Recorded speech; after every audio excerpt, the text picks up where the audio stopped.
time to start, folks. Any visitors today? Anybody online? No, it does not look. Oh, we have some sort of a, Yeah, I'm noticing that too. got an echo. I think these are on. Kurt to the rescue. Court was in here today, so they turned up the TVs and it caused an echo. But readings, okay. You guys all set? Yep. Yeah. Yeah, I think it's gone. All right, here we go.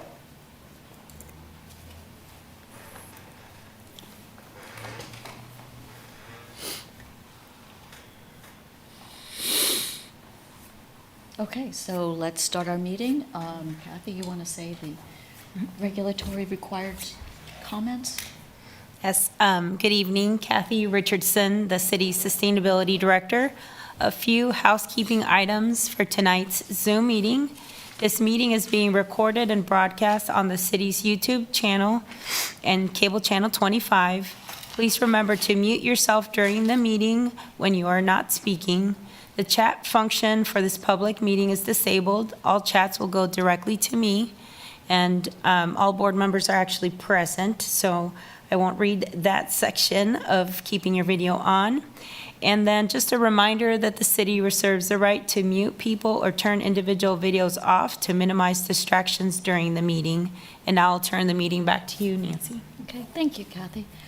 So the first item on our agenda is to approve the minutes of the last meeting. So are there any discussion, any comments about the minutes that were sent out for you to review?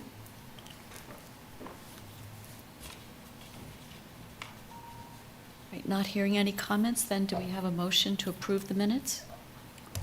Motion to approve. Second? Second. All in favor? Aye. Aye. Opposed? No, I abstain since. Abstain? That was my next statement. Okay. All right. So the next items on the agenda is public comment, and I don't see we have anybody here. Is that correct? That's correct, and still nobody online. Okay. So we will move on to the agenda items. The first is to discuss the KPIs that were prioritized by the city staff. Sure. Okay, so just kind of continuing on the conversation that we were having at the last meeting, and just a reminder of this process. So as you all know, our strategic plan has a lot of KPIs, and it sometimes seems very overwhelming. We can't move the needle on every single KPI that we've got. And we have kind of naturally been prioritizing some to move forward, and that's how some of the KPIs have shown, great advancement and a lot of, work product around them. But we have taken a more intentional approach just recently within the last few months to kind of look again at our really large strategic plan and kind of pick a couple, like 1, 2, 3 at most, KPIs within each commitment area that, crosses over to our outcome groups as well, and kind of look at those as maybe kind of that prioritization for remainder of this year, 2026 and 2027, like items that we're saying, hey, we can really, get working on these, focus on them. This does not mean that the other KPIs of the strategic plan go away. They are still key performance indicators for the city, and some of them are being worked on as well, but we do have a group that are going to be prioritized. So we've gone through this process. As I mentioned last meeting, I wasn't so sure that the 3 that were proposed for environmental sustainability were going to continue to stay on that priority list. But at this time, with additional meetings that have happened with the city manager and the executive team of the city, these are still remaining on that kind of priority list. And so I'm kind of happy that we can continue the conversation versus give you new ones that we're going to focus on, because these are the same ones. So just a reminder, and I will say that some of the wording of the KPI has changed since I last brought it to this board. So just kind of, keep that in mind, but I think that the overall sentiment of each one is still the same. The intent is still the same. So there's one that's around kind of more that solid waste minimization and recycling and composting area, and that's within our strong welcoming neighborhoods outcome area. And currently, it's being worded as, and it just this week it had a change, but currently it's being worded as pounds per person per day of municipal solid waste, which is trash, disposed. So how much literally does each individual in Lawrence throw away per day? This is a KPI that's used across other communities. In kind of earlier conversations, we just had this as tons per capita of municipal solid waste disposed. There was a lot of conversation around, and we get this a lot from citizens at times, where they feel that some of the KPIs may not be relatable or understandable. And so this one took a little bit of change in wording, although it's the same measurement, we're just drilling down some more to something more relatable for anyone living in Lawrence. How much trash do they throw away? Do they generate and throw away a day, right? There is a measurement of like how many pounds per person per day of this material is recycled, and there's that for composting. So our idea is that we're going to really have a full picture of what the community's recycling rate is, how much we are disposing. The reason why we switched, by the way, for more like measuring disposal versus measuring recycling and composting is from feedback from this group that mentioned when you measure just recycling and composting efforts, you're not really capturing like waste minimization. Things like when you do eliminate single-use plastic bags from establishments, stuff like that. And there's many other ways that that a community can work on not generating the waste in the first place. So that is just as important as how are we doing as recycling and composting.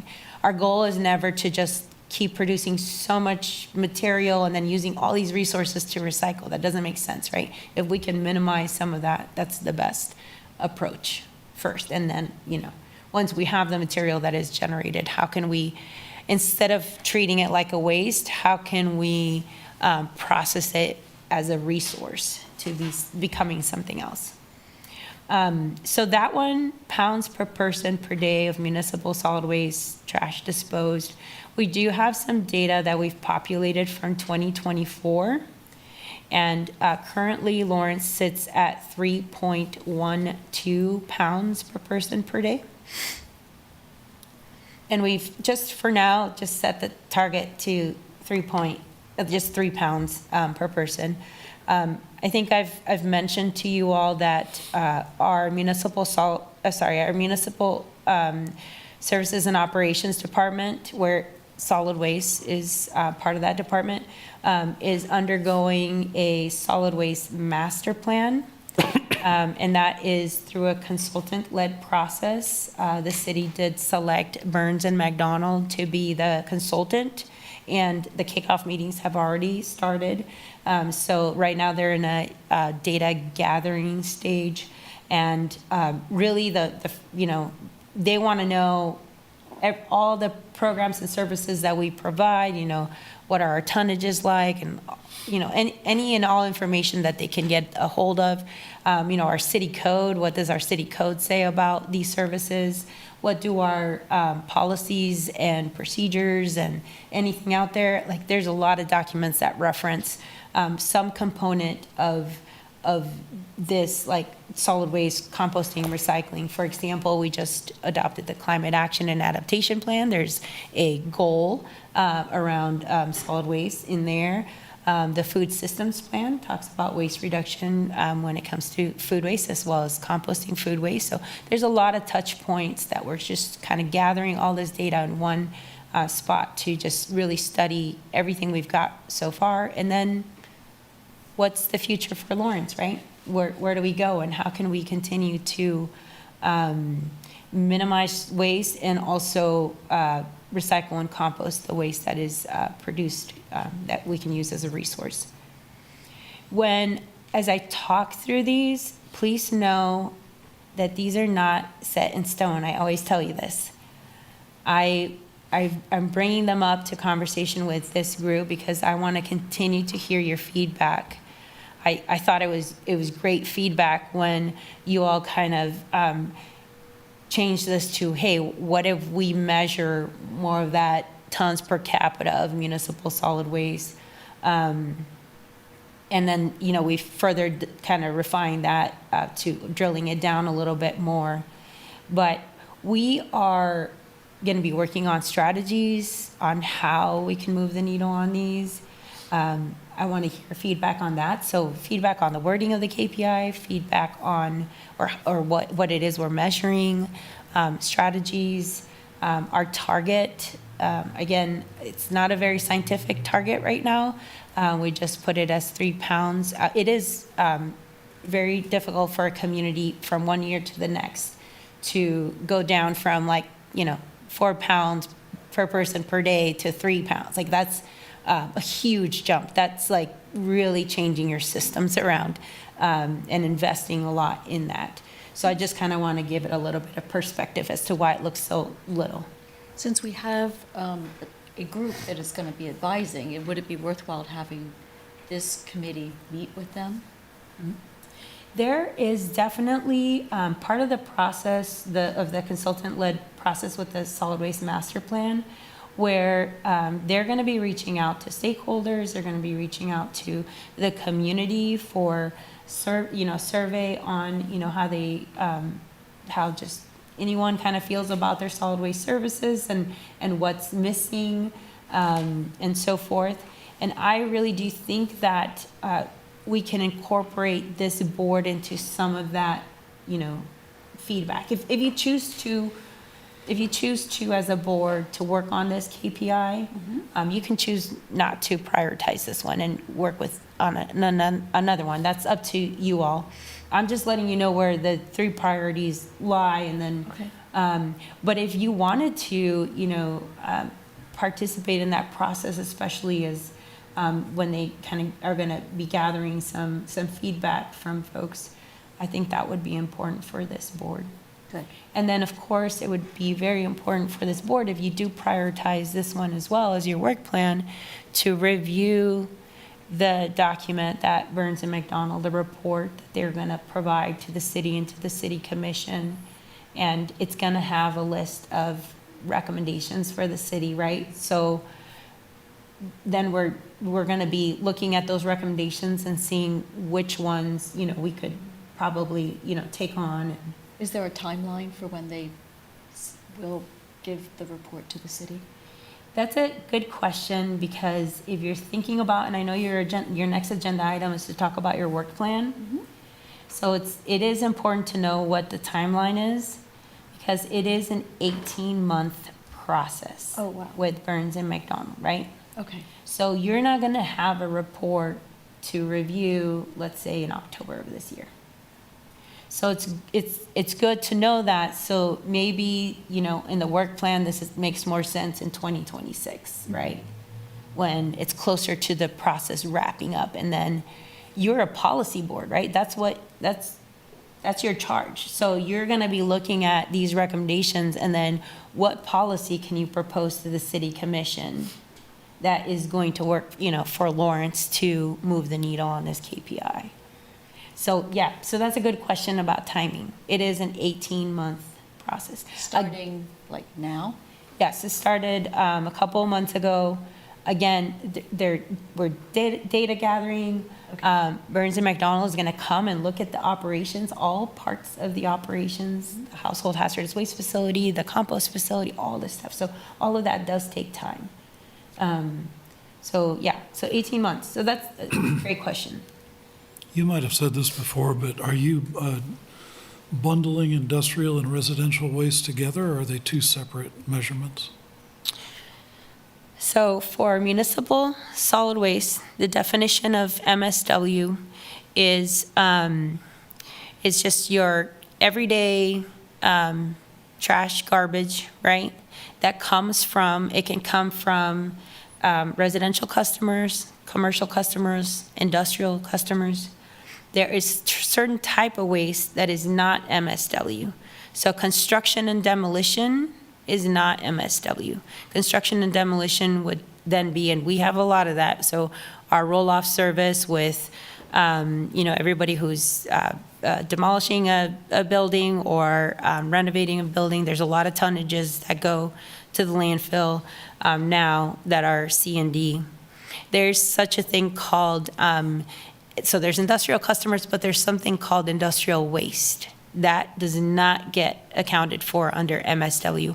Industrial waste, a good example of it is we move a lot of sludge from our facilities. That would not be counted as everyday trash. I was just thinking that in terms of changing behaviors, the changing behaviors for industry and changing behaviors for residential might be very different. And I'm pretty sure that the garbage is collected separately. Like the schedule that the businesses are on is different than the schedule that the residential customers are on, so you could weigh the trucks separately. Some of our trucks do pick up commercial and residential for efficiency measures within the area that they're collecting.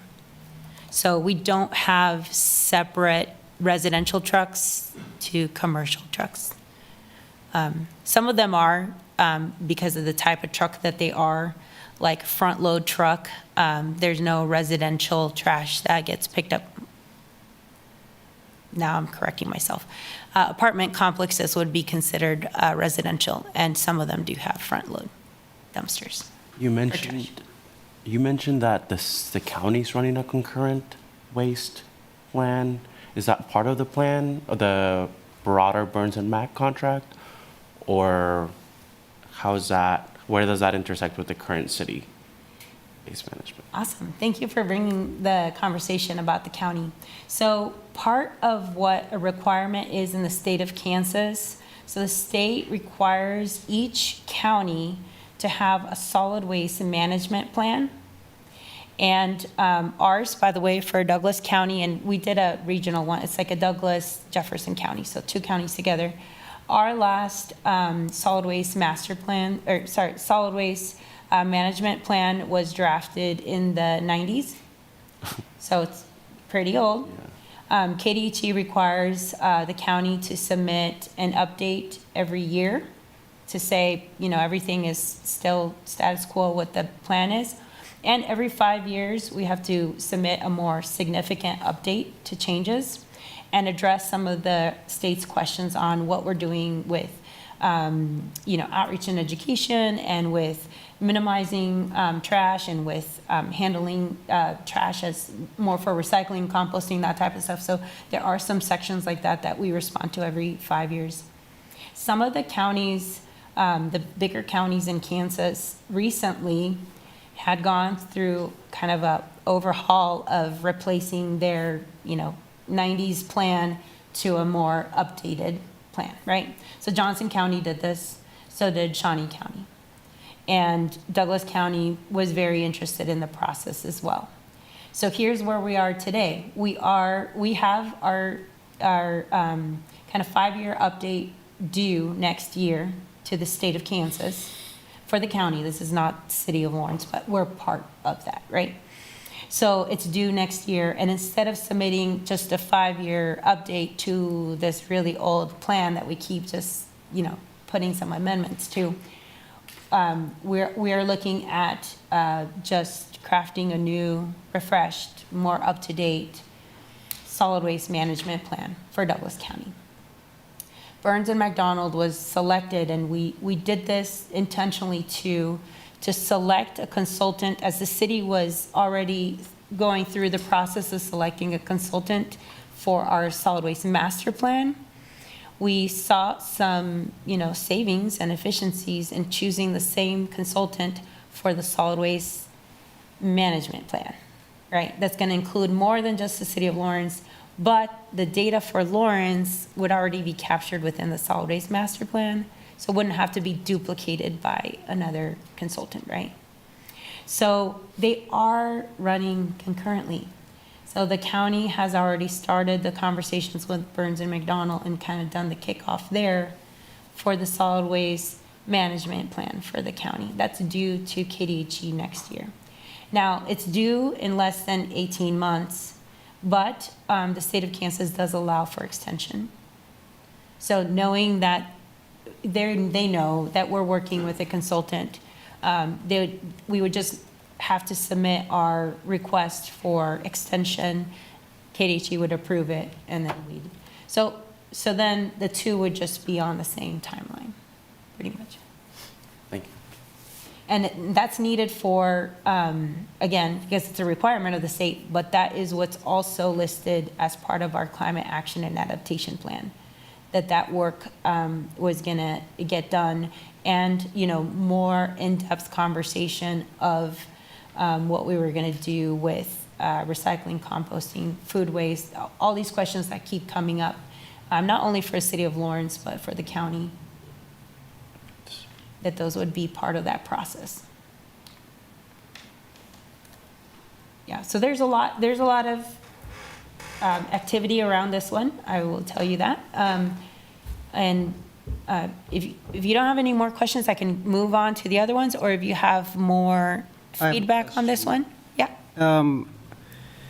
Is the ideal goal for waste management to get to like zero waste? Yeah. And if the city does get to that point, wouldn't it be, I don't know, is there any part of this waste that would generate profit by any chance? I don't know anything, I'm just asking. Mm-hmm. No, that's a good question. So I think that a lot of people sometimes will think that like recycling materials will generate lots of revenue for the city. That is not exactly true. Because, and especially currently, our system for recycling is a single stream recycling service, right, where everything's commingled.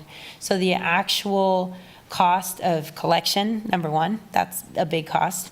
And then the cost of, dropping off this material to be separated out and, by each waste stream, and then baled and then sold off. When all is said and done, really we don't even come even, right? Where what we get back would cover those costs. And it depends too, because the recycling markets change all the time.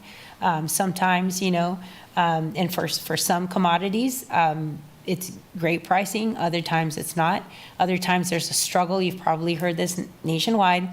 There's times where there's struggle for some commodity to even move anywhere, right? So plastics have been in that kind of holding pattern sometimes where nobody wants to even buy it. And so stuff gets stored for some time until there's a market for it. So it doesn't really generate a whole lot of revenue. Our composting operations, it's funded by the utility fee, so everybody pays a monthly fee, kind of covers our composting program as well, the collection of yard waste and stuff like that, and our equipment and our operators at the facility. We sell it, but at a very low cost, because it's our way to give back to our citizens, right?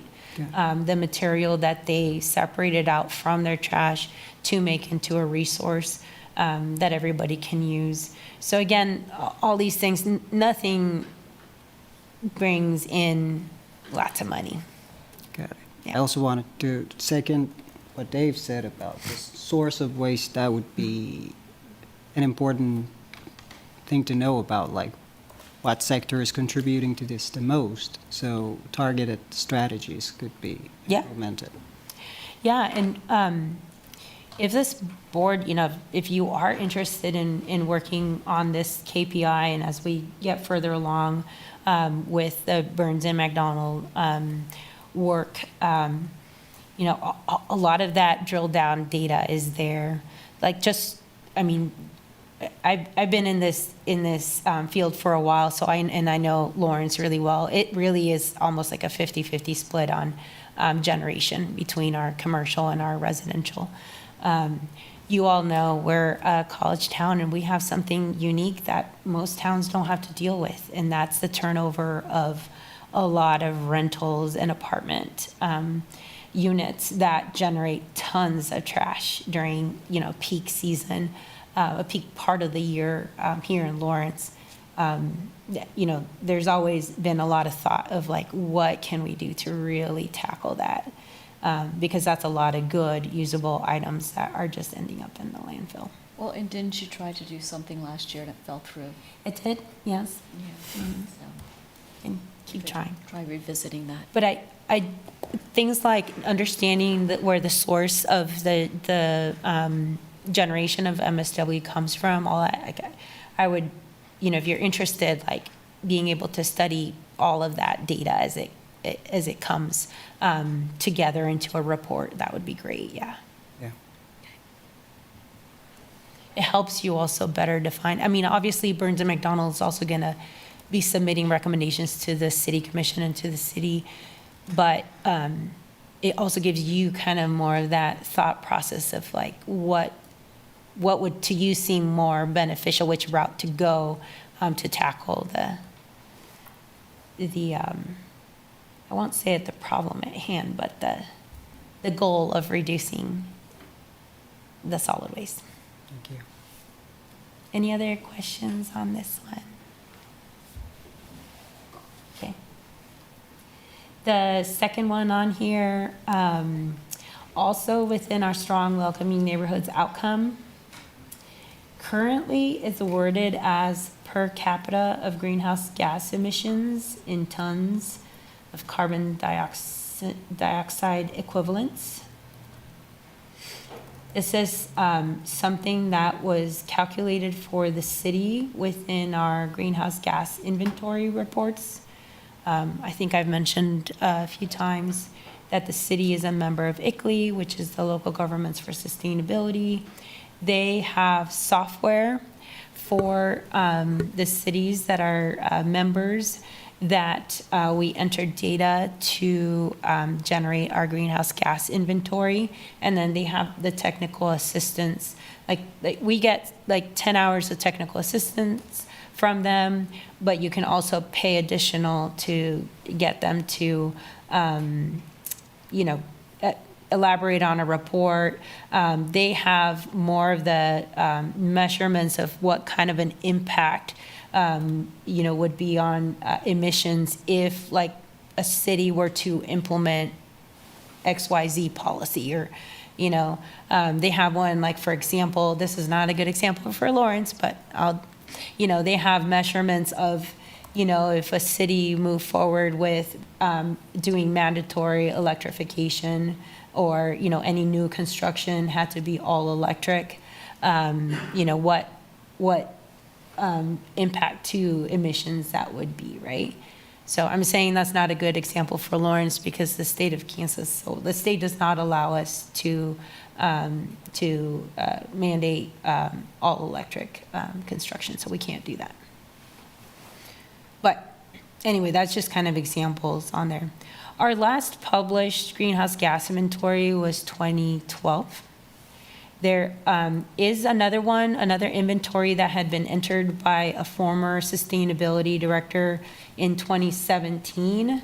That data is currently being verified by ICLEI. It looks like there are just a couple questions on data that's missing for that one, but they're verifying it. So I just went back to 2012 because I'd rather something that was verified and published to use, right?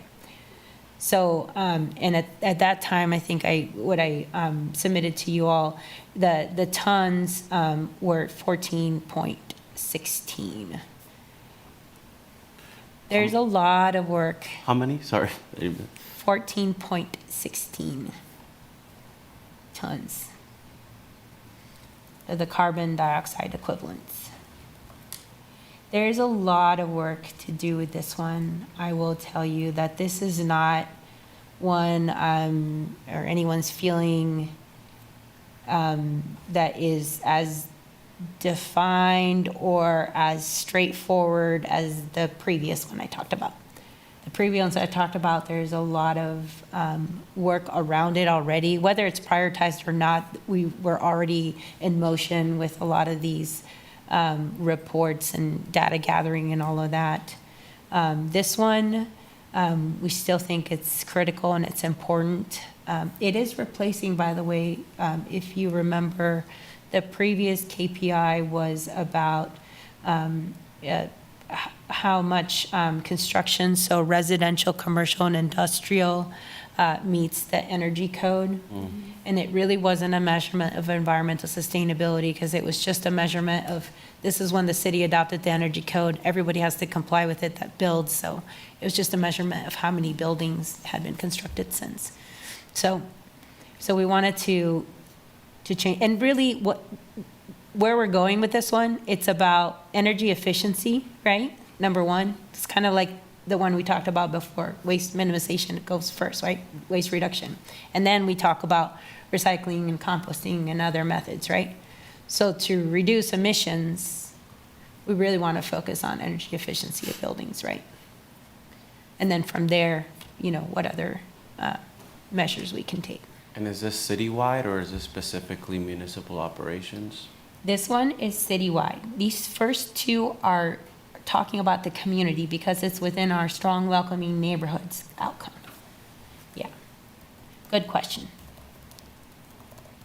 The third one I'll talk about is just city Got it. facilities.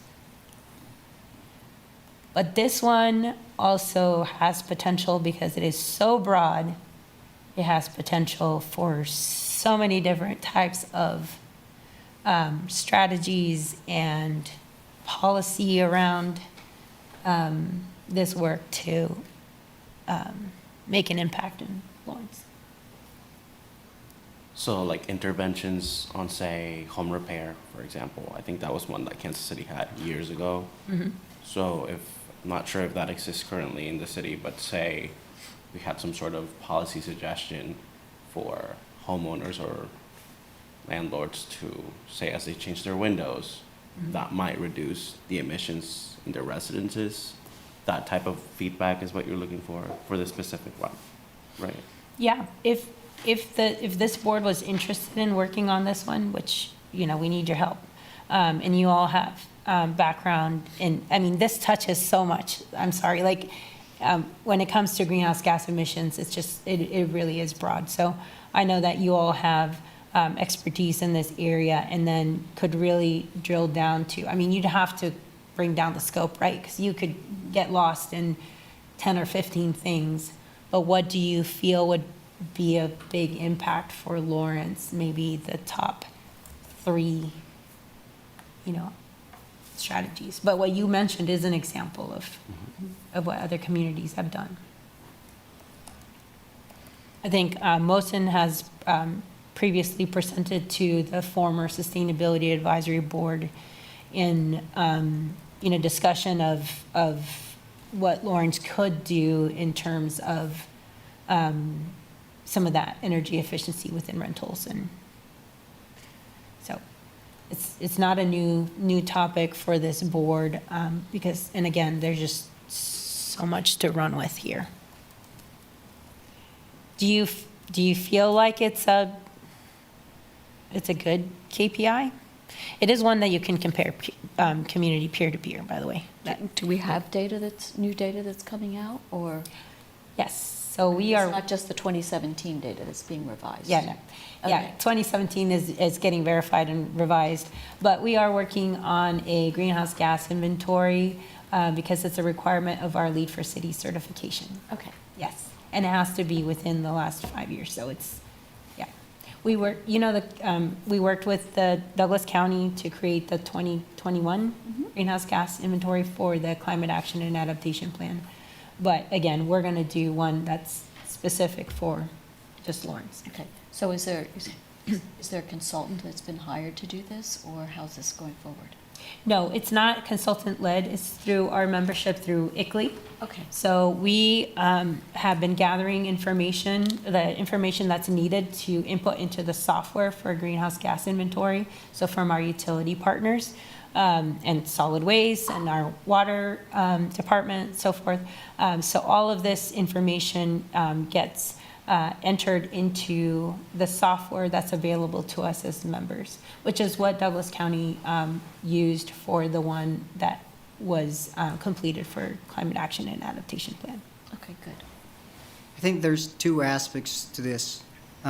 This 2012 data could be easily extrapolated to now just by population, Yep. and that would be dependable. And the other thing is that even if we don't have it and we have this 2012 as our baseline, we can measure the other side of it, which is more efficiency and saving. And whenever, even if in 10 years we update this inventory, we know that we saved like this amount of GHG emissions, and we know how much we went up or down.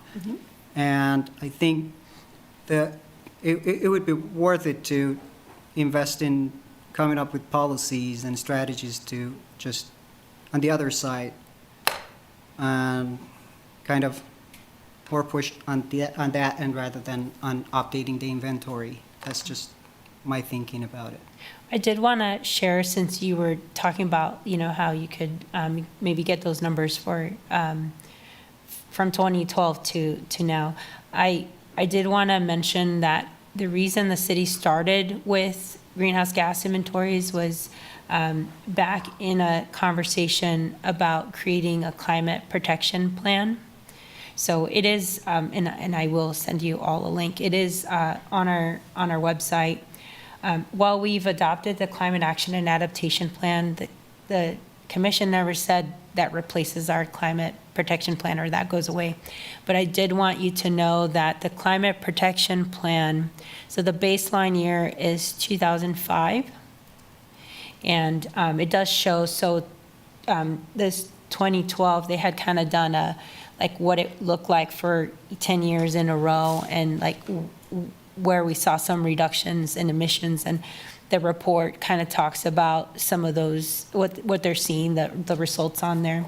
That climate protection plan also has some of those goals or targets for Lawrence. And so it would be good to just kind of go back and take a look at that, but also please take in consideration that we've also adopted the climate action and adaptation plan. So those goals are important to us as well.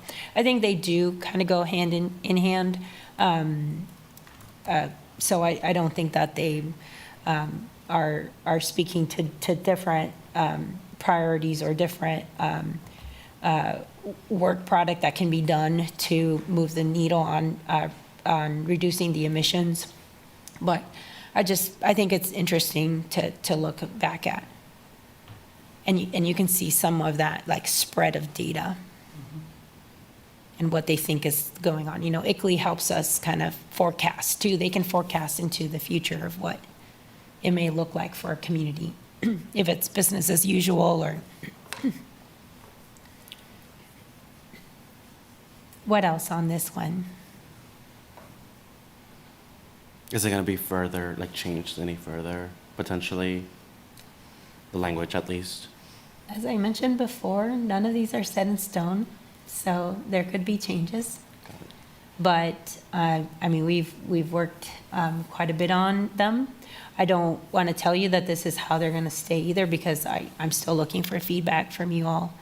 I think it was very helpful when we had that first conversation about the solid waste one. I think we've got it in a much better place than where it was before.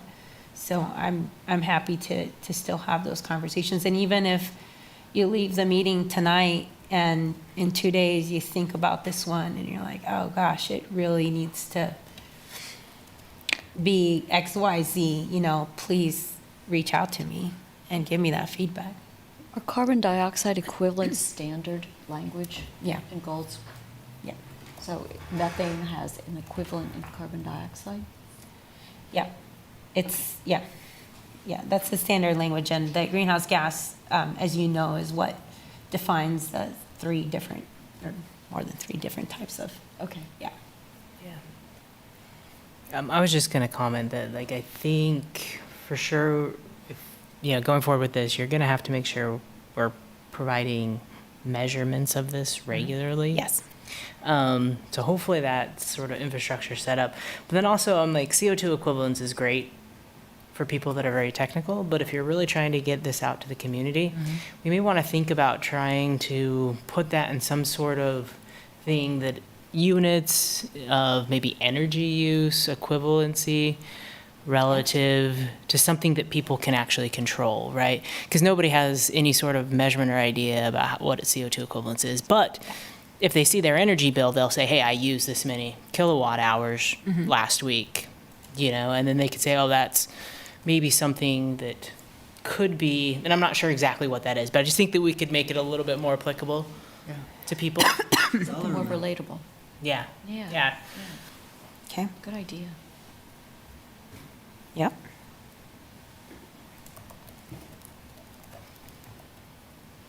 Yeah, that's great feedback.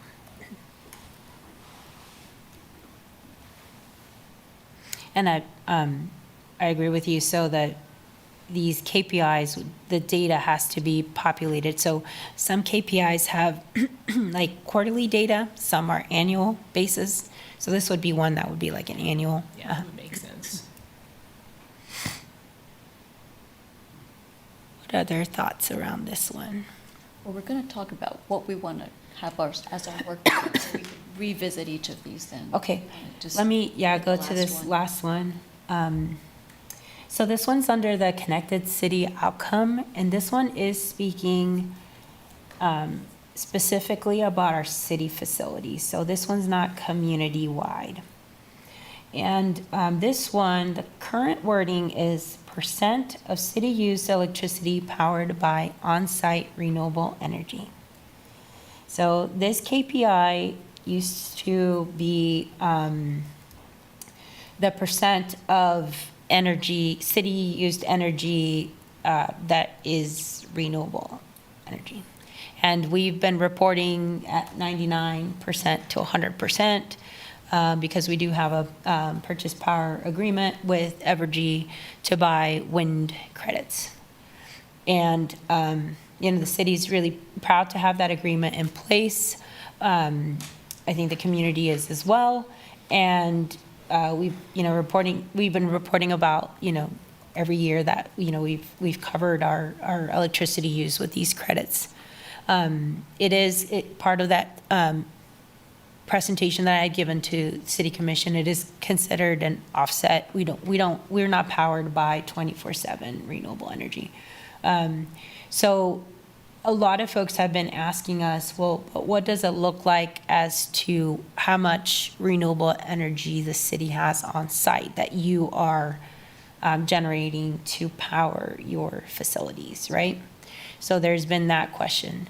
And again, this KPI also in the past, it was about electricity, natural gas, and then fleet and fuel, which are 3 different measurements. So it was really weird that it was combined into one KPI. Very different measurements. But we have moved forward with prioritizing electricity. So natural gas and fleet and fuel don't go away. There's still KPIs within the strategic plan. They're just not in the priority list. And we're turning it around, and I think I think this is gonna be a shock, or people are gonna maybe not understand, like, how did we go from 100% to 1%? Because this is really what the measurement is for on-site renewable energy. But we have been working on some policies that the former Sustainability Advisory Board helped us with as well, like the Sustainable Capital Projects Policy, which is the policy where we're going to be building any new city facility is going to be LEED Gold, which already incorporates, to get the credits, you need to have some sort of renewable energy. Like we always look at solar for those facilities and so forth. And there's also an infrastructure piece to that policy, which is an Envision sustainability rating system. But for this, again, we have some things in motion. We've been talking for a long time. You know, our energy hogs are wastewater and water treatment plants, right? This is the same thing in any community that's part of their operations. Those are the energy hogs. We've been talking a long time about how can we get solar incorporated into those facilities. Our latest wastewater treatment plant, which is the Wakarusa one, was built solar ready, so it's got the space and the land for, hook up when and if we have the funding to purchase solar panels for that facility. But anyway, we've been having a lot of those conversations. The former board was also, involved with conversations about like Central Station. When that was being built, there is solar on the canopy of solar, that Central Station. What we have right now, while we have several buildings with some solar panels, those solar panels are not covering like even half of the building's use, right? I think the largest one we have is on the fire station number 5. And it's, they're smaller, but again, we've got some solar on there. So the full calculation, and because we don't have renewable energy on those energy hogs, the current calculation for 2024 is that we're basically covered 1% of our electricity used by on-site renewable energy. How do y'all feel about this? So this is KPI? percentage of consumption that is met by renewable energy. Right. This is great, but the downside is that it doesn't disincentivize, or it doesn't incentivize reducing consumption. If your consumption is doubled or tripled, but is met by clean energy, we're getting a good score here. So that's... I would say that we're incentivized to reduce our energy just because of the sole cost of it and the cost of solar, especially in a time. I mean, by the way, this is like a very, we were feeling great about this one maybe a couple months ago, but this one makes us nervous now that that funding that we thought that potentially was out there may not be there anymore. So this, the city, if you look at our CIP, and I know they're updating right now the CIP for budget discussions coming up, that's like the 5-year, projects that are on there. We don't have a solar project. We have some, the MSO campus facility that will be built that is going to have some solar panels on there. The 2 new fire stations, I think, are out even further in, when that's going to happen. So it is really difficult to think that, we just have all this funding to put solar and then we're not going to do anything with energy efficiency because we can just get covered by solar. It's just, it costs too much right now. But we feel like we still, even though it's a difficult scenario right now because of the funding, we still think that we should prioritize energy efficiency and then figure out how to be able to afford solar. Comment that, I get what you're saying, because there's lots of different ways you can make a percentage change. But like she was saying, I think probably the most efficient way is by reducing the denominator, which is the total energy used right now, as opposed to actually increasing the numerator, which is the amount of... We are going to be more successful at reducing the amount of total energy than building putting the panels So on. you could still see an increase in this by reducing your energy. Yeah. Would it show But it does up? get complemented, right? Because you can also increase it, like you said, so. Yeah. Yeah. But would it show up in this calculation if we just reduced our energy Yeah, usage? because if you you have your denominator, which is your total energy use, and your numerator is your electricity green, or your renewable. You're right. If you decrease your denominator, the percentage goes up.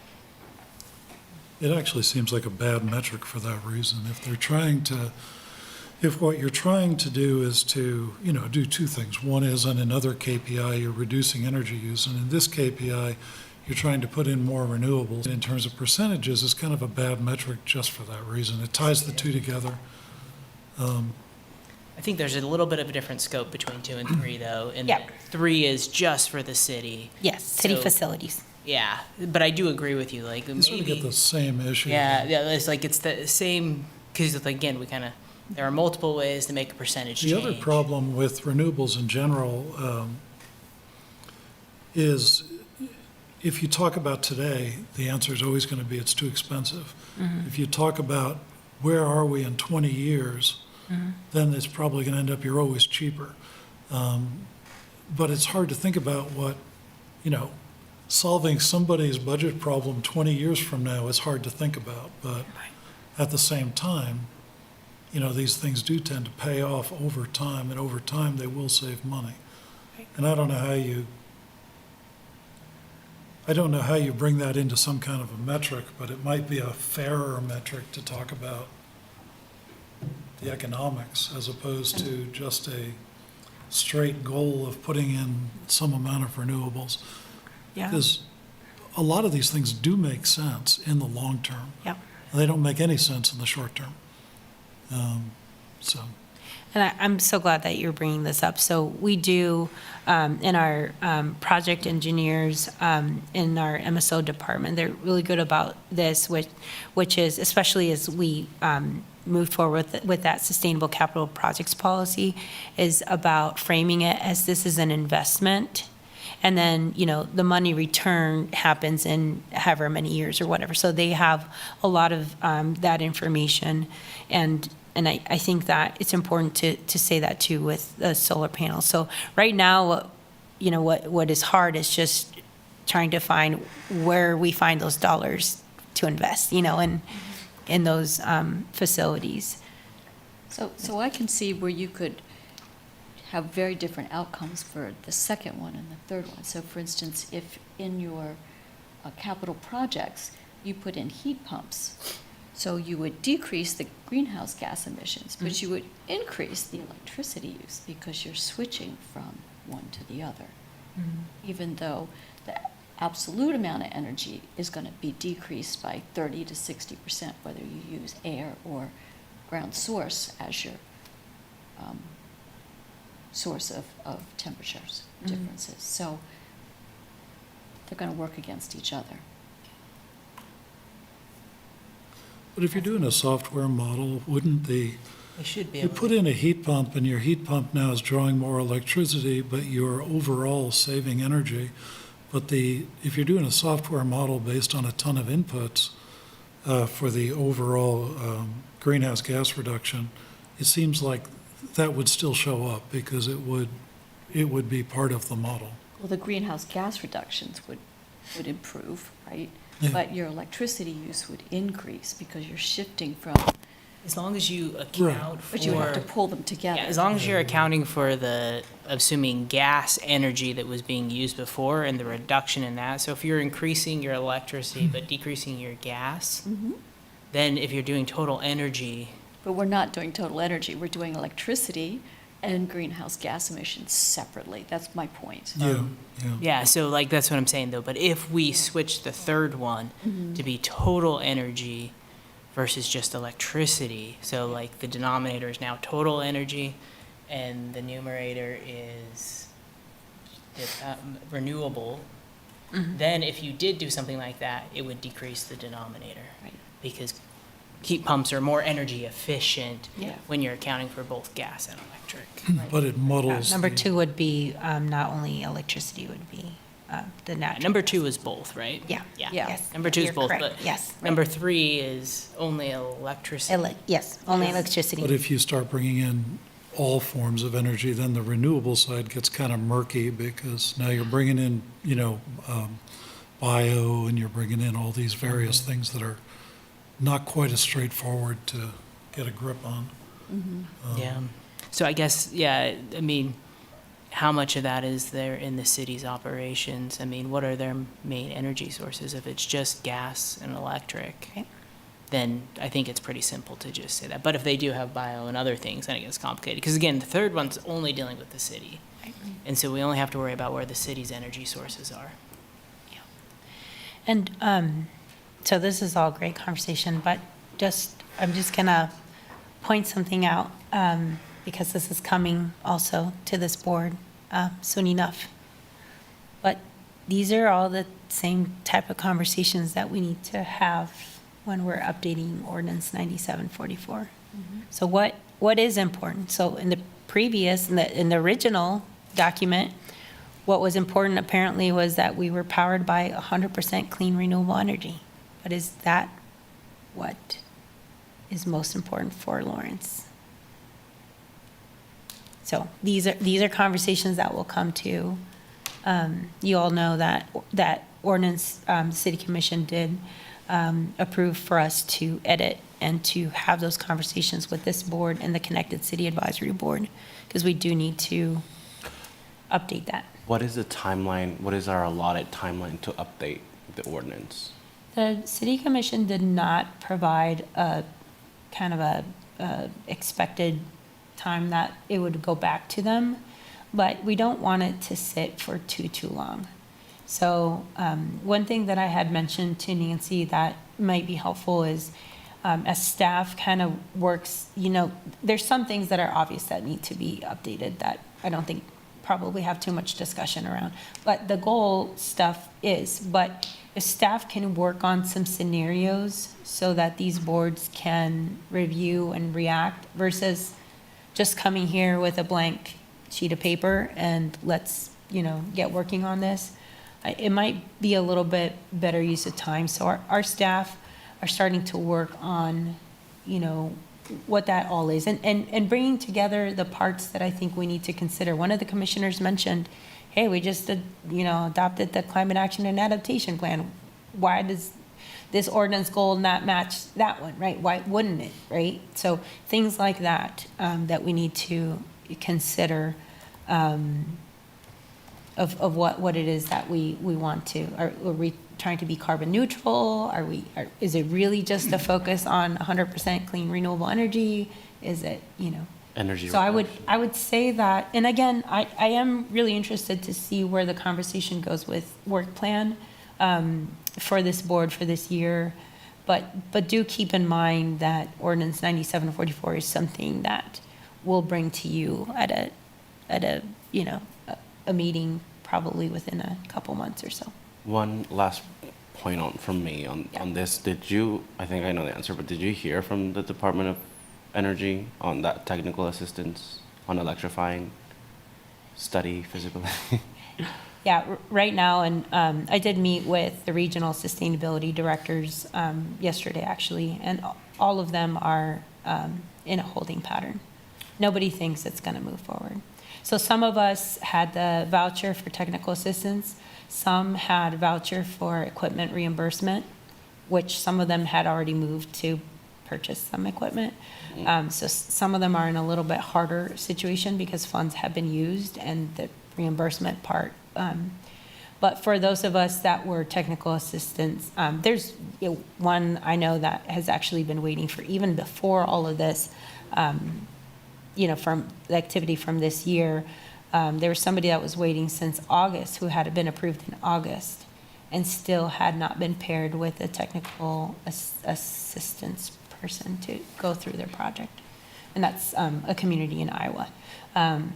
But yeah, at this point, It's not looking good. no. Okay, got it. Thank you. But I continue to look for opportunities. Actually, the state of Kansas did reach out to me for City of Lawrence because they do have some funding on a climate planning, like a different grant that occurred last year that the state was awarded, and they still have funds from that grant that they can distribute to Kansas cities and communities. It's for climate planning. So I'm still going to meet with them, and I'm going to tell them, well, we have a climate action and adaptation plan that's already been approved, but I wonder if some of those funds can help with the planning implementation of that plan, or, you know? Implementation. Like where are they drawing the line as to how those funds can be used? And I don't know how much they still have. But that was money that the federal government had already given to the state of Kansas last year, and now they're looking to distribute. So any of those, I jump on to see what's possible.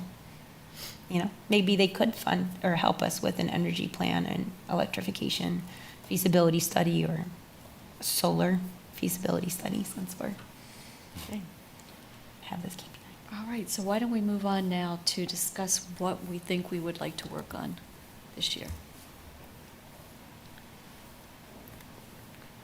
That aligns with these 3 KPIs. Yes, that aligns with these 3 KPIs, yes, yes.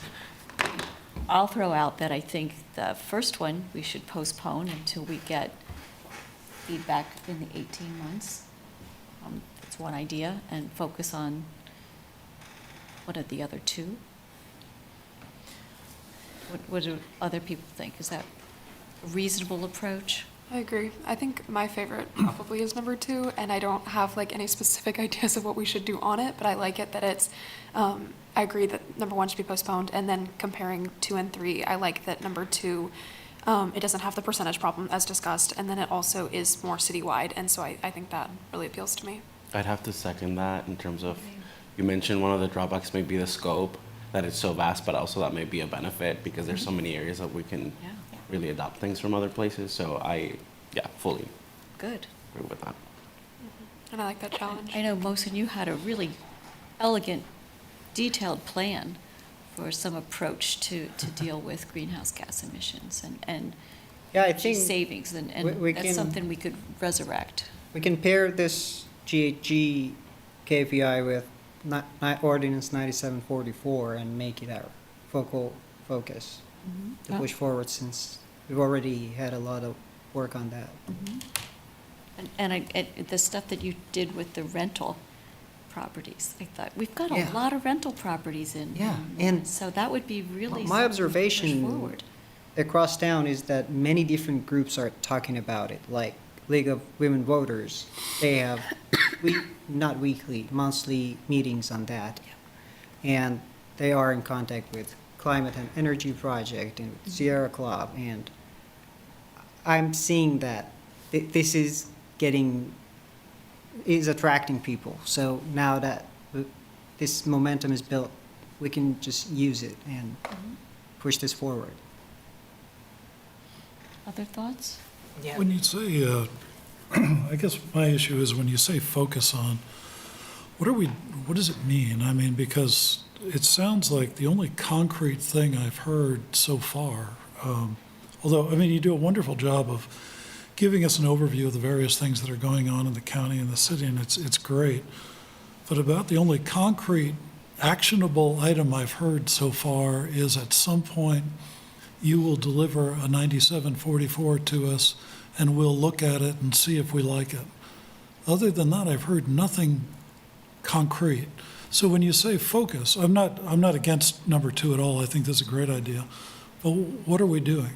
So the idea, I think, is to come up with policy. We're a policy board that would help to reduce the greenhouse gas emissions. So do we have some ideas on a policy that we could put forth to the city commission for them to give us feedback on, modify, go back to them again, and put forth as something that could impact the greenhouse gas emissions in the city? So I don't know if you'd had a chance to read the proposal that Mohsen put forth, talking about different ways that rental, I'm not going to, what did I you did tell me? see it. Say it. But I guess the question would be, and again, this is just my ignorance because I'm new to this, but so far it sounds like our purview doesn't go beyond help to write the KPIs. And the KPIs are tiny little things with a couple of bullet points. That's So- not true. We write policy, right? The idea is we come up with some proposals for policy that we present to the city that could be ordinances or developed into an ordinance that they would pass. So an example of that would be the ban on the single-use plastic bags or the modification, Okay. how they could be delivered. And so that was a policy that we put forth in the last iteration of this group. And so we could do the same sort of thing with a policy that we think would have a great impact on the production of greenhouse gas emissions in our city. So we would And I- write a policy that would be turned into an ordinance that would then have to be followed. Yeah, and I think our idea and our conversation so far with this board has just been for you knowing kind of where the city was prioritizing, like which areas, so that we could be working on similar things. So I'm not going to come to this board and say, Nancy, you need to direct all of you to work on XYZ policy. But I would love to hear conversations around, and I appreciate that you said you like number 2, but you're not sure what, but that's okay. Because if you do narrow it to number 2, then let's have these brainstorming sessions of what that might look like. What kind of policy could really make an impact for a city like Lawrence? You know, what's made an impact in other communities, and then what, you know, Well, that actually sounds great. yeah. Yeah, so, I mean, I agree. I think, too, sounds really interesting. I guess I'm just a little more hesitant to throw one out, just because, one, I think they did the bag thing recently, so I think they've already kind of been doing stuff there. Yep. 2, while the report and things they're working on is really important, in the end, I think any policy we come up with has to be about reducing trash and waste, and I don't know if anything that comes out of that report is really going to affect that we reduce trash waste differently than what, you know what I mean? So if, and 3, I think it's just a little bit more tangible for people in terms of coming up with policies that I feel like people could implement easier, maybe. I don't know. And this is just my thought process, because it's like, I look at it and I look at energy efficiency. There's things people can do. A lot of the best energy efficiency things people can do in their own homes are pretty expensive, right? Like you're talking, you know, new windows, new things, right? Like really upgrading the infrastructure. And I don't know how feasible it is for a lot of people to do that. Now, there is some aspect of use that they could try to reduce. I guess I feel in some ways that reducing waste is just something a little bit more tangible that everybody could do a little bit easier. That would be my only argument for doing number 1. I'm not fully on, but I just want to throw that out there. Well, number 1 is clearly my favorite one to deal with. But I'm just thinking that because of this group that's going to give us advice, do we want to jump in before they give us the advice, or do we want to wait until we get the report? That was only my Yeah, and correct me if I'm thought. wrong about what the advice is. I believe the advice is more from a master planning from the city perspective in terms of managing the landfill. But maybe I'm wrong. And so, Yeah. and so, like, I feel like the outcome of that from an engineering perspective is going to be reduce waste, because your landfill is going to last longer the more waste you reduce. Yeah. Now, they might have some more strategies on how to actually implement things on the landfill side to get more use out of it. I don't know. Maybe I'm misreading what the Yeah, report is the- actually doing. The city does not own and operate the landfill Okay. where we drop off our loads. That's owned and operated by Ham Waste Services. So it's not an in-depth So it's more about the master plan about city's the land. waste. It's our collection Just the system. collecting aspect. And then there's going to be a lot of discussion around the collection and disposal of hazardous waste. Okay. And then composting is going to be a big one. In collections, there's going to be some question of expanding our single-stream recycling to our commercial customers. There's going to be, on the composting side, there's going to be a question on targeting food waste for composting. So we're more the collectors. We also don't own and operate the material recovery facility that sorts the recycling. That's owned by Ham as well. Really about the We collection. do own the 2 facilities that will be reviewed are the household hazardous waste facility and then compost facility. Okay. Yeah. So not, I know what you're leaning towards, because I've seen those studies that Yeah. are very heavy on landfill and landfill capacity, like years that are left and that type of stuff. Now, they have to factor that in, like, you know, where we're taking the material and, you know, how long that would be available and what other options there are if that, you know, is no longer an option for the city of Lawrence. We can't just not collect trash, like in 5 years if Ham says, no, you're not going to drop off here. So, yeah, so they are reviewing the big contract agreements and stuff like that. But you'd be surprised that it's going to be more about centering conversations on how to continue to increase our diversion. Okay. Yep. Yeah. I will tell you, though, for those that know the history of this board, this topic just never seems to want to go away from this board, because it was born as the Recycling Advisory Board. And then it was the Recycling Resource Conservation Advisory Board. And then it became Sustainability Advisory Board. And my gosh, if that board didn't work so hard to bring curbside recycling to the city, and now look, you know, it was years and years and years, and, you know, lots of conversation around it, a lot of policy conversations. And Wow, I take that as a given, like that they'll pick it up, and you're saying it was a hard road to get there, so, yeah. wow. I mean, again, it's all about, there has to be a balance, you know, what are people willing to pay additional in their monthly bill to be able to, for the city to have enough funds to collect this separately. So yeah, so there's a lot that goes into it. It's not just a simple, yeah, well, we're gonna have a whole new set of trucks and all these people, and I mean, that's a big budget decisions, different containers, stuff like that. It's cool. But just the history is this board has always had solid waste near and dear to its heart, so. I guess to reiterate the point, the way I look at it is, you know, we're supplementing staff hours, if you will, by providing our expertise to provide policy work. So it would make sense if we use that time in the number 2, where we have the broader range and can play with more, since there's already billable hours being spent by consultants to do that work. So it sounds like replicating it, but I'm obviously open to discussion as well.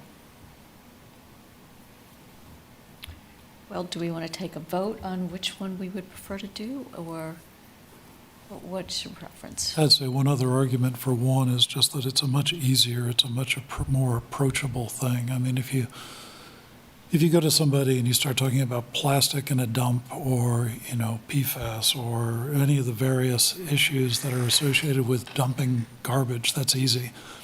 But if you start talking about, you know, greenhouse gas equivalents, you run into politics, you run into what the heck is that? You know, what matters? It's a much more ephemeral thing, and it's a much harder story to communicate, even if it's probably more important. So I'm not arguing against it. You know, 2 sounds good, but it's a tougher story. But I think if you spin it as energy efficiency, saving money on your energy bills, people can relate to that. And if that is part of our focus, I think that is a relatable part of it. No, I agree. I think it is we could make it more, and we would need to. It can be make more drilled down. Relatable. And so I don't want to get this idea that I'm only interested in doing one. I just didn't want to necessarily just throw it out. I think we should have at least give it a fair discussion. Okay. Because I do think there are a lot of, as he pointed out, advantages for working in this one as opposed to 2, but. Okay. I'm also going to check out an argument for 3, because that's the only thing I know a whole lot about. And then I'll put in a motion that we adopt 2. How's that? I second that. All right, so we have a motion. Do I have a second for focusing on 2 to start with anyway? I mean, we can always come back to the others. Second. All in favor? Aye. Aye. Opposed? Abstains. All right. Yay. Good, we're focusing on 2. So I would suggest that at this point, we probably only have time to get through the rest of our agenda. But next time, let's put this as our major agenda point and hopefully come in with some ideas. I don't know if you want to present some of your ideas again for a place to start a discussion. What do you think, Mosen? With the proposal you put forth before. So, to like, With the rentals, yeah, I know. Yeah. Do you want me to present again, or like, well, you could send out the document and we Yeah, can I all think that review would it and be then come in nice. to discuss that and other ideas that we have. How about that? yeah, sure. Yeah. Does that sound good? Okay. That will be the plan for one of the major things for our next meeting. Okay. Okay. All right. The next item on the agenda is to talk about the outside group presentation requests. There was a presentation request form that was shared today. Can you bring that up just so we could all look at it? There is a typo that has been since corrected. I just Okay. wanted to flag that, but the form and substance we can discuss as well. Okay.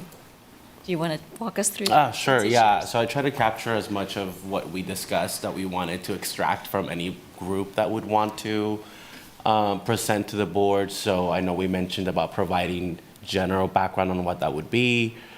We wanted it to be focused on the actual matters that we discussed that are priorities. So then that's where the second one comes in, about what's it related to a specific project, how many members of the public will be presenting, 1, 2, however many, and we can arrange the order of this to flow better. And then the next one is, will you be providing a slideshow or supplementary materials? I think in there we could also add another one for them to attach it or send it over. The next one would be, specifically which of those 3 items, does it align with, which some of those we've changed, but we can edit those as well. And then lastly, their information, organization, and contact. Very simple, but if there's anything we should add, any clarifying things, the order for sure, so it can flow a little better. I'm open to hearing those. Can you scroll back up to the top? Sorry. Yeah, no.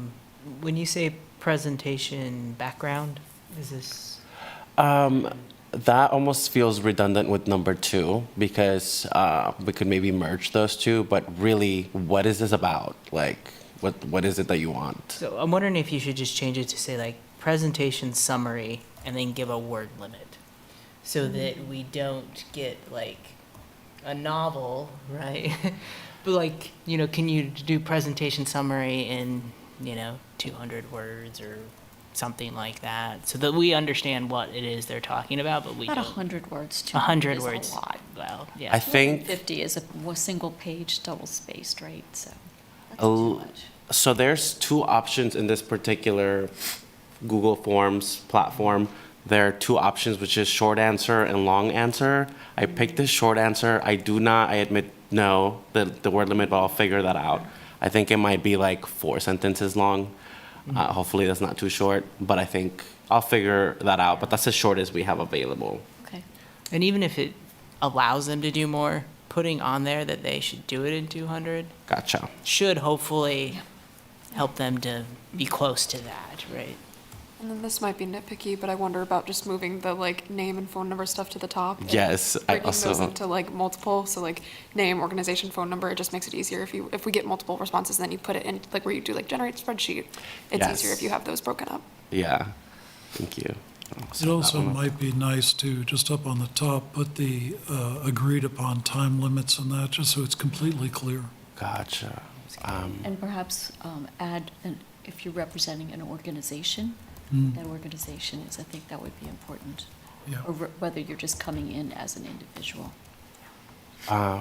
Yes, and going back to the time, did we agree on 10 or 15 minutes? I can't remember. I was going to ask the same question. What was the Let me agreed upon time limit? I remember 10, I thought it but was we 10 have to and check 5 the of minutes. questions. Okay, Okay. So 15 total, but 10 for the presenting.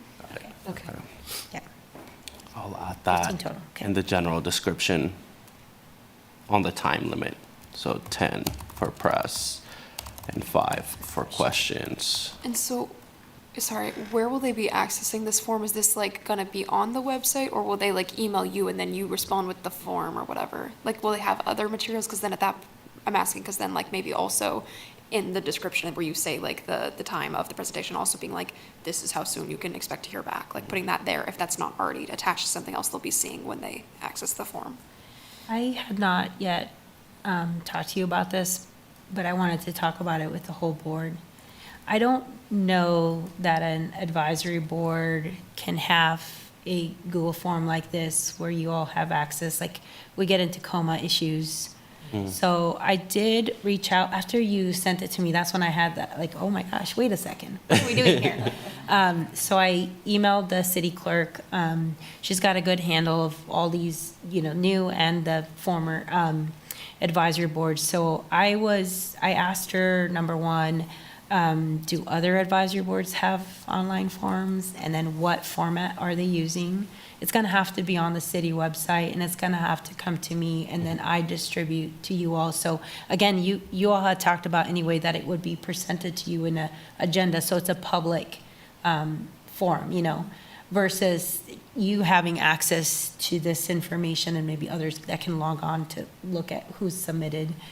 I have not received a response yet from the city clerk, but I did want you to know, just maybe focus some of the edits on the content and less about where it's gonna live or how it's gonna live. Because you all know, it's gotta be a city form and like on a city website. That makes total sense. So I figured then it would just be the copy of what we're wanting to live in that. Yes, and that's what when you're drafting this is great. Like, you're putting the content together, and then we can figure out and do it the right way of how the city wants us to make this available to individuals and organizations. Yeah, that's fine. Because I don't care where it lives. Yeah. Knowing that, then I think inside the form, it should say like, our monthly meetings are the last Thursday of the month. Expect that it will be heard. We will talk about your request at the next one, and then you will potentially come to the following. Just having that at the top in the like description part. The order of operations. Yeah. And if you want, I can type up that summary Okay. piece, yeah. Don't worry about kind of the scheduling, because we had talked about how it comes to this board for approval at a meeting and then a future. And as staff liaison, then it would be my role, after you guys approve and you tell me this is the individual we do want to hear from, and then with your, coordination as to which agenda it would fall under, then I would reach out to that person and say, are you available in October of 2025? And that person might say, forget it, like, it's old news by then. And then I would just provide you what the response was, right? They're not going to take that slot. Got it. Okay.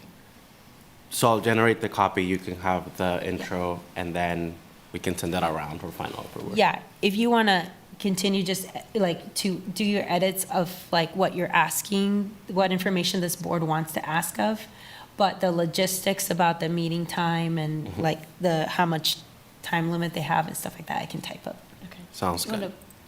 page Yes. through a little bit more? Yeah, down here. Yeah.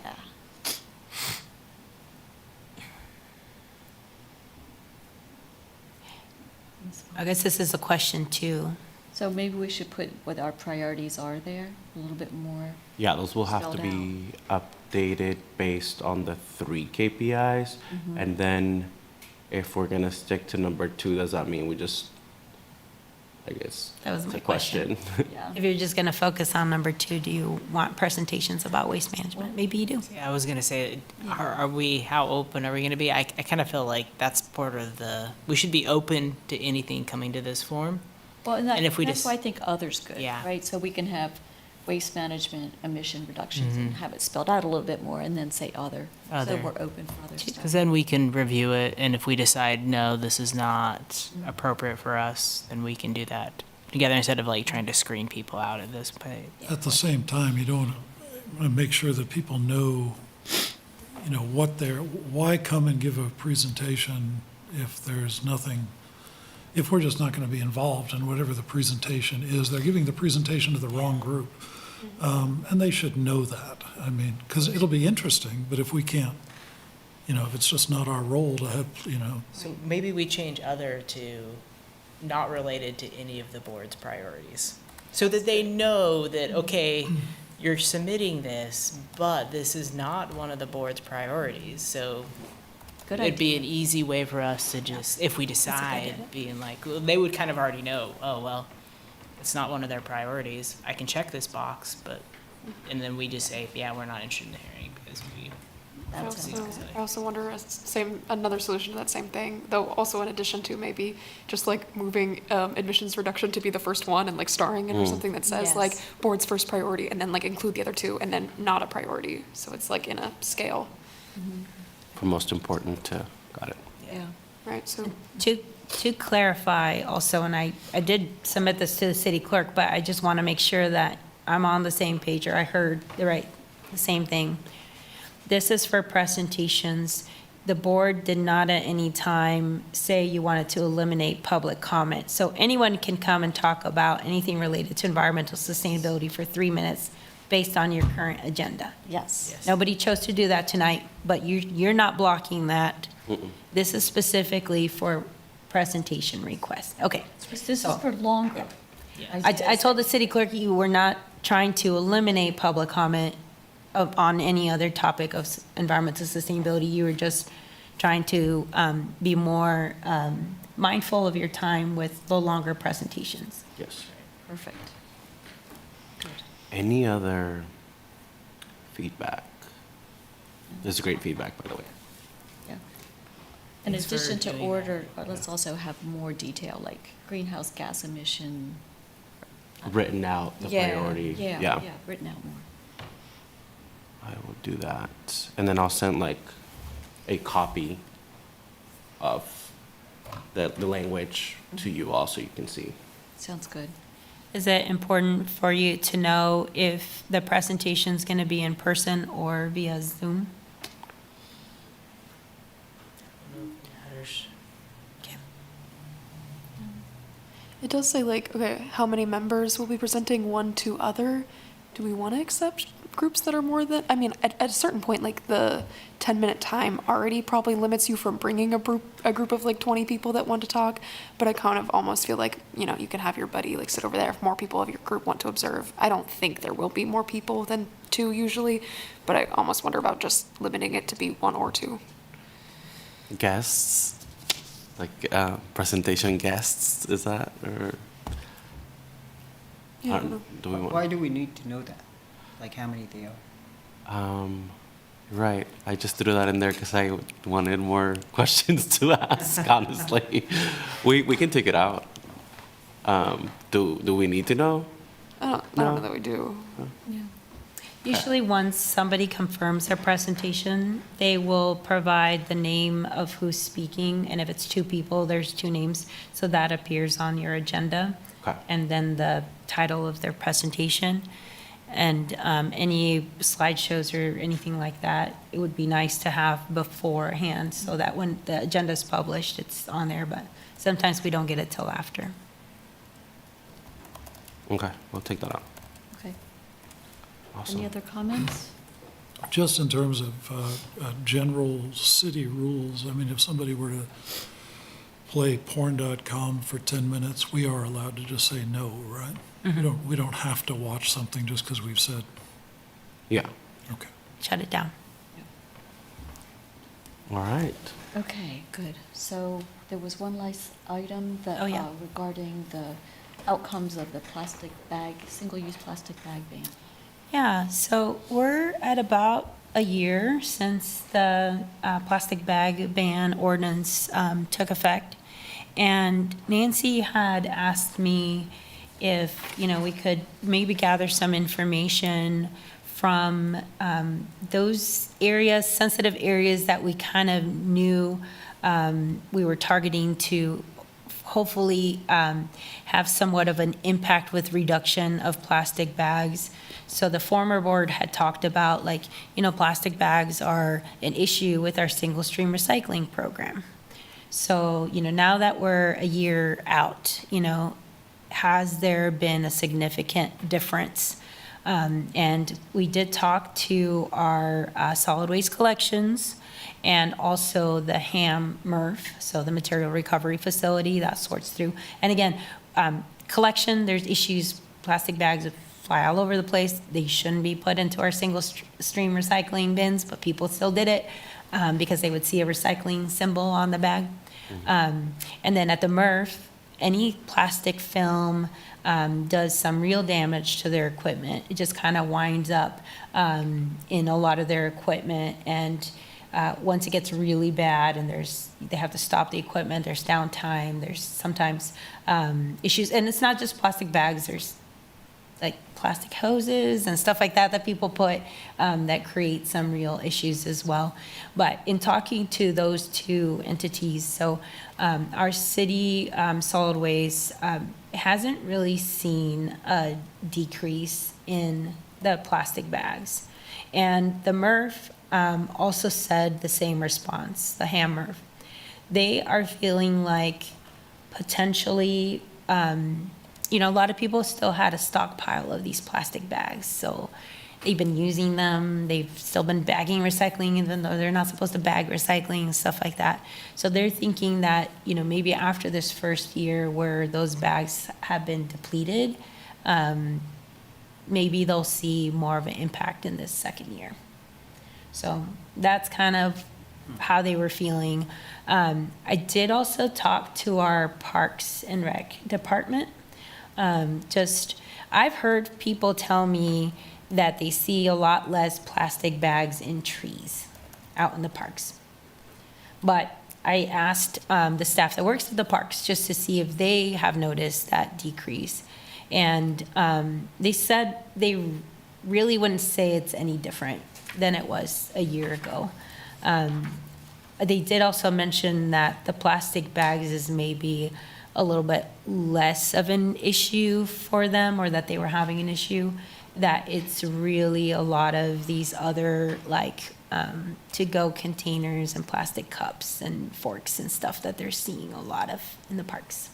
So I know that the former board was also talking about more than just, plastic bags is one thing, but there's other things that are causing some issues out in these parks and such. I did also hear from that MSO department, they wanted to add not only on solid waste, but just what they're seeing at the compost facility and the household hazardous waste facility. There's still quite a bit of plastic bits and contamination with our compost. That's really not the single-use plastic bags, but more like the lawn bags, and people are cutting through and putting seed or putting fertilizer and stuff like that, and maybe they still pack some of that into the yard waste carts. And so, and not a big, huge issue, but still seeing some plastics like that. So a different type of plastic, but still in there. And then household hazardous waste facility, again, people just bring boxes and bags to transport these hazardous materials or products from home to this facility. So again, not a significant decrease there in the reuse of those bags. Thank you very much for that update. Unfortunately, It's going to take some time. It was interesting to hear. I totally understood when they told me, hey, people still stockpiled these bags for quite a while, so we're still seeing them coming out of households, and that made sense to me. Mm-hmm. So I'm not disappointed or in hearing that they're not seeing a big change. I think it's headed the right direction, and yeah, people are by now probably used up a lot of those bags that they had already, the plastic bags. Good. Well, just as an aside, you mentioned plastic forks, so I wanted to share a recent article that was published that measured the amount of plastic nanoparticles in our brains.